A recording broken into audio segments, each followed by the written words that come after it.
Devotion தன் சிலுவையை எடுத்துக் கொள்ளுங்கள். மத்தேயு 10:38. சிலுவை அப்படிங்கிறது கிறிஸ்துவின் நிமித்தம் நம்ம சகிக்க வேண்டிய பாடுகளை குறிக்குது. நம்ம அநேக துன்பங்களின் வழியாக தேவனுடைய நித்திய ராஜ்யத்துல பிரவேசிக்க முடியும். விசுவாசிகளானாலும் தேவ ஊழியர்களா இருந்தாலும் நம்ம ஒவ்வொருவரும் சுமக்கும்படி ஒவ்வொருத்தவங்களுக்கும் தேவனால் நியமிக்கப்பட்டுள்ள சிலுவை ஒன்று இருக்கு. அதனால ஆண்டவர் தன் சிலுவையை எடுத்துக்கொண்டு என்னை பின்பற்றாதவன் எனக்கு பாத்திரன் அல்லன்னு சொல்றாரு. ஒரு நபர் சுமக்க வேண்டிய சிலுவை மற்றொரு நபர் சுமக்க வேண்டிய சிலுவையிலிருந்து முற்றிலுமாவே டிஃப்ரெண்டா இருக்கும். அதனால நம் தேவன் அவரவருக்கு தேவையான கிருபைய அளித்து நம்மள தாங்குறாரு. கிறிஸ்துவுக்காக பாடுபடுவது நமக்கு அவசியம். சிலுவையின்றி சிங்காசனம் இல்லை, பாடுகளின்றி பரலோகம் இல்லை அப்படிங்கிற கூற்றின்படி பாடுகளை சகிக்காம நம்மால தேவனுடைய ராஜ்யத்துக்குள்ள பிரவேசிக்கவே முடியாது. நம்ம சிலுவையை சுமக்காம சிங்காசனத்தை அடையவே முடியாது. பாடுகள் அப்படிங்கிறது கிறிஸ்துவுக்காக நம்ம ஏற்க வேண்டிய உபத்திரவங்கள் மாத்திரம் அல்ல, அவர் நிமித்தம் நம் மனதுல நாம ஏற்றுக்கொள்ள வேண்டிய நிந்தைகள், அவமானங்களா இருக்கலாம், இல்ல நெருக்கங்கள், இது போன்றவையா இருக்கலாம்.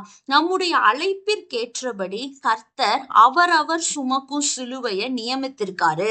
நம்மளுடைய வசனத்துல இன்னைக்கு படிச்ச மாதிரி சிலுவையை எடுத்துக்கொள்வது அப்படிங்கிறது தேவன் நிமித்தம் வரும் பாடுகளை மனப்பூர்வமா மனமுகந்து ஏற்றுக்கொள்ளுவது ஆகும்.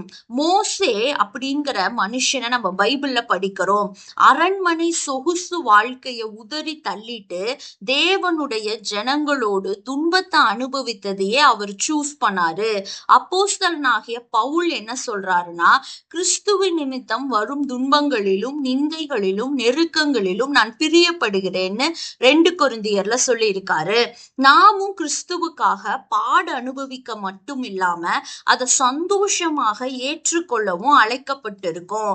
கர்த்தராகிய இயேசுவும் தான் சுமந்த சிலுவையில தன் ஜீவனை விட்டாரு. அதுக்கு பின்பு அவர் மகிமையான உயிர்த்தெழுதலை பெற்றாரு. இன்னைக்கும் பிதாவின் வலது பாரிசத்துல பரலோகத்துல வீற்றிருக்கிறாரு. அவருடைய பிள்ளைகளாகிய நாமும் நம் வாழ்நாள் எல்லாம் நமக்கு நியமிக்கப்பட்டிருக்கும் பாடுகளை சந்தோஷத்துடன் சகித்து ஜெயத்துடன் நமது ஓட்டத்தை ஓடணும்னா அதுவரை நாம் சகித்து வந்த அதே சிலுவை நம் ஜீவியத்தின் முடிவுல நமக்கு ஒரு குளோரியா மாறும். நமக்கு முன்னிருக்கும் நாட்கள் ரொம்ப பொல்லாத கடினமான நாட்களா இருக்கு. இனி வரப்போற நாட்கள்ல நம்ம பல துன்பங்களை கர்த்தருக்காக சகித்து வாழ வேண்டிய நாட்களா கூட இருக்கலாம்.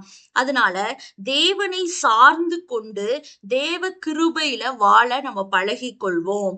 தேவனே சிலுவைய சுமக்க எங்களுக்கு கிருபை தாங்க. ஆமேன்.